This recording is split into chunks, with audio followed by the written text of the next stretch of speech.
Welcome to the another session of Manufacturing Engineering 2. Myself Muhammad Saad. In today's session, we will discuss about the lathe machine wire holding devices. Let's see the need of the wire holding device. When the cutting operation are performed on the lathe machine, lots of forces are created. मतलब कि जब भी हम कोई cutting operation perform करते हैं lathe machine के ऊपर, तो वहां पर बहुत लॉट ऑफ फोर्स वहां पर क्रिएट होता है, किस वजह से वहां पर वाइब्रेशंस और जर्क होने के चांसेस रहते हैं। तो अगर हमको सही से एक्यूरेटली हमको ऑपरेशन परफॉर्म करना है लेथ मशीन के ऊपर, तो हमको ये सारे वाइब्रेशंस और जर्क को काउंटर करना होगा।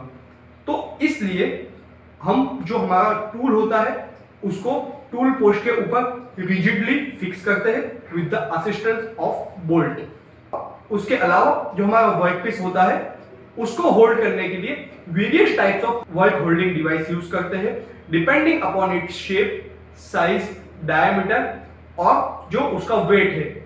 ये सारी चीज को हम ध्यान में रखते हुए हम हमारा वर्क होल्डिंग डिवाइस को यूज करते हैं वहां पर। The following are the work holding devices uses in the lathe machine. उसके अंदर हमारा चक है, उसके बाद फेस प्लेट है, उसके बाद ड्राइविंग प्लेट है, कैरियर, मैंड्रिल, सेंटर्स और रेस्ट। ये सारे वर्क होल्डिंग डिवाइस हम लेथ मशीन के अंदर यूज करते हैं। उसके बाद अब हम वन बाय वन सारे वर्क होल्डिंग डिवाइस को देख लेते हैं। सबसे पहले हम बात कर लेते हैं चक के बारे में। तो chucks are efficient and accurate devices for holding the work on the lathe during the operation. मतलब कि ये बहुत ही एक्यूरेट और एफिशिएंट डिवाइस है वर्क को होल्ड करने के लिए लेथ मशीन के ऊपर।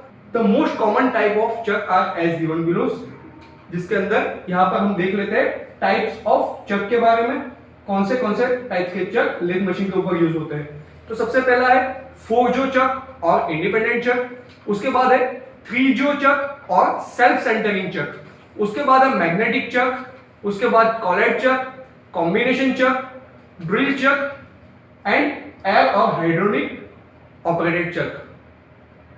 तो ये सारे टाइप्स ऑफ चक है। अब हम वन बाय वन चक को हम डिटेल में देख लेते हैं। सबसे पहले हम बात कर लेते हैं 4-जो इंडिपेंडेंट चक। आपको यहां पर फिगर में 4-जो इंडिपेंडेंट चक दिखाई दे रहा होगा। तो 4-जो इंडिपेंडेंट चक होता है उसके अंदर, जैसे कि उसके नाम पर से ही हमको पता लगता है कि 4 जॉज होते हैं। वो 4 जॉज इंडिपेंडेंट होते हैं। वन बाय वन हम इंडिविजुअली उसको मूव करवा सकते हैं वर्क को होल्ड करवाने के लिए। उसके जो जॉज होते हैं वो थ्रेडेड होते हैं, तो वहां से हम उसको होल्ड करवाते हैं वर्क पीस को। 4 जॉज को हम वन बाय वन सेपरेटली और इंडिपेंडेंटली हम उसको मूव करवा सकते हैं। और 4 जो इंडिपेंडेंट चक जनरली जो इरेगुलर शेप होता है, एसेंट्रिक वर्क पीस होता है, उसको होल्ड करवाने के लिए ये 4 जो इंडिपेंडेंट चक का यूज होता है। उसके बाद हम देख लेते हैं 3 जॉ और सेल्फ सेंटरिंग चक। तो फिगर में आपको 3 जॉ सेल्फ सेंटरिंग चक आपको दिखाई दे रहा होगा। इसके अंदर 3 जॉज होते हैं वर्क पीस को होल्ड करने के लिए। ये सेल्फ सेंटरिंग, इसके नाम पर से हमको पता चलता है कि ये सेल्फ सेंटर्ड होता है।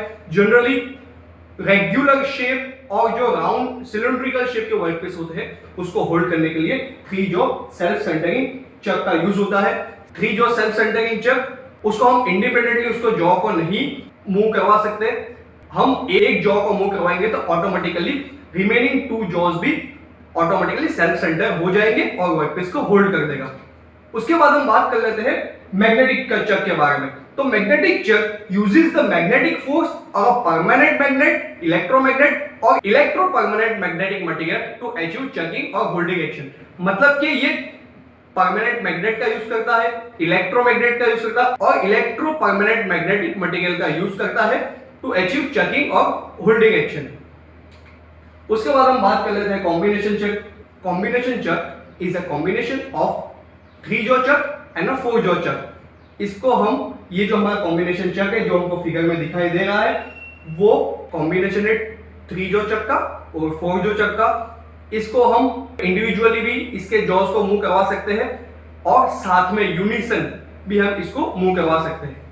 उसके बाद हम बात कर लेते हैं collet chuck. It is the most accurate device for holding a small work piece and is also use when a workpiece is very long in size. उसके बाद हम बात कर लेते हैं कैरियर और लेथ डॉग के बारे में।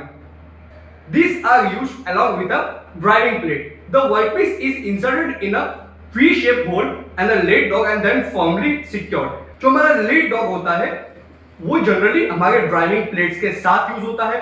हम जो हमारा वर्कपीस होता है उसको V-shaped होल के अंदर फिक्स कर देते हैं और उसको विद द हेल्प ऑफ T-बोल्ट हम उसको वहां पर टाइट कर देते हैं। हमारा जो लेथ डॉग है वो कास्ट आयरन का बना हुआ होता है, वो हमको फर्म कनेक्शन प्रोवाइड करता है between the workpiece and the head stroke spindle which is mounted between the centres. उसके बाद हम बात कर लेते हैं फेस प्लेट की। तो जो हमारी फेस प्लेट होती है वो कास्ट आयरन की बनी हुई होती है, उसके सेंटर में होल होता है और वो होल के अंदर थ्रेड बनाए हुए होते हैं। हम जो फेस प्लेट होती है उसको स्पिंडल के साथ माउंट करवा देते हैं और जो हमारा वर्कपीस होता है उसको हम फेस प्लेट के साथ क्लैंप करवा देते हैं। उसके बाद हम बात कर लेते हैं मैंड्रिल के बारे में। आपको यहाँ पर मैंड्रिल की फिगर दिखाई दे रही होगी। Mandrel is generally used to hold the previously drilled और already bored hole for outer surface machining. Mandrel generally use होता है हॉलो वर्कपीस को होल्ड करने के लिए जिसके ऊपर ऑलरेडी ड्रिलिंग ऑपरेशन या बोरिंग ऑपरेशन परफॉर्म हो चुका है, उसको होल्ड करने के लिए मैंड्रिल का यूज होता है। जनरली उसके आउटर सरफेस के ऊपर हमको मशीनिंग प्रोसेस करनी होती है तो हम with the help of mandrill वो वर्कपीस को हम होल्ड करवाते हैं। हमारी मैंड्रिल का जो एंड होता है वो स्लाइटली स्मॉलर होता है compare to its original diameter, जिस वजह से वो वहां पर हमको इफेक्टिव ग्रिपिंग प्रोवाइड करता है हमारे वर्कपीस को होल्ड करने के लिए। उसके बाद हम बात कर लेते हैं रेस्ट के बारे में। It is used to support a long slender workpiece. It is placed at some intermediate point to prevent the workpiece from deflection.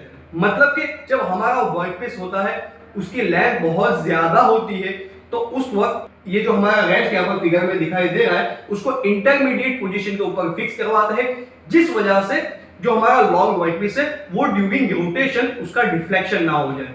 I hope कि आज की वीडियो देखने के बाद आपको लेथ मशीन के वर्क होल्डिंग डिवाइस के बारे में पता चला होगा। ये रहे आज के टॉपिक के कुछ इंपॉर्टेंट क्वेश्चंस। आप वीडियो को ध्यान से देखने के बाद इसको सॉल्व करने का ट्राई कीजिए। अगर आप इसकी एमसीक्यू फॉर्म्स के अंदर एग्जाम देना चाहते हैं तो डिस्क्रिप्शन के अंदर लिंक दी गई है।